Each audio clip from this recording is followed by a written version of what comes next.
এমন একাধিক দাবি নিয়ে প্রতিবাদ মিছিলের আয়োজন করা হলো বুধবার সন্ধ্যায়। কেশপুরে দিকে দিকে প্রতিবাদের কণ্ঠ, কিসের কারণ কি এই প্রতিবাদ? কেশপুরে এই মুহূর্তে কিন্তু নেড়াদৌল বাজারে প্রতিবাদ সভা এবং মিছিল। সেই মিছিলে কিন্তু একটাই ওনাদের স্লোগান যে ওয়াকফ বিলকে প্রত্যাহার করতে হবে। আর এই ওয়াকফ বিল যতক্ষণ না প্রত্যাহার করছে কেন্দ্রীয় সরকার, ততক্ষণ আমাদের আন্দোলন কিন্তু জারি থাকবে। কেশপুরের দিকে দিকে ওয়াকফ বিল নিয়ে পথে নেমেছে জমিয়তে উলেমায়ে সংগঠন।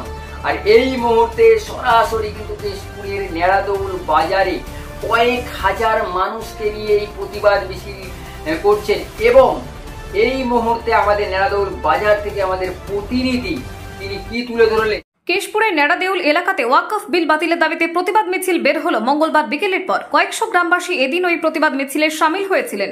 আর মাদ্রাসা থেকে মিছিল সোজা নেড়াদেউল বাজারে প্রবেশ করে। অবিলম্বে ওয়াকফ বিল বাতিল করতে হবে, মুসলিমদের ক্ষমতায় হস্তক্ষেপ করা চলবে না, এমন একাধিক দাবি নিয়ে প্রতিবাদ মিছিলের আয়োজন করা হলো বুধবার সন্ধ্যায়। সংগঠনের পক্ষ থেকে জানানো হয়েছে কয়েকশো মানুষ উপস্থিত থেকে এই প্রতিবাদী মিছিলে সামিল হয়েছিলেন।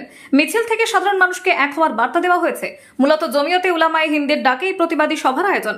এদিনের মিছিলে তবে সামিল ছিলেন স্থানীয় জনপ্রতিনিধি সাইফুল মির্জা। এলাকায় ঘুরে এলাকার সমস্যা তুলে নিয়েছেন তিনি।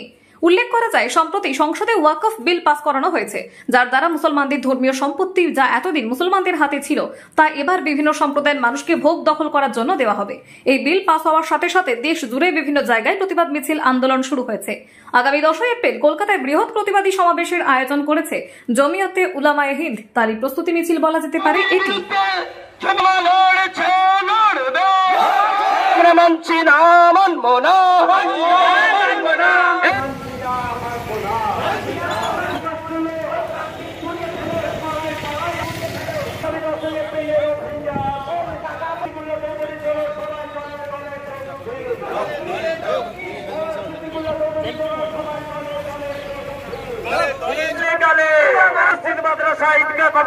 সম্পত্তি দখল আমরা করতে দিচ্ছি না, দেব না। কেন্দ্রীয় সরকারের ওয়াকফ কালা আইন মানছি না।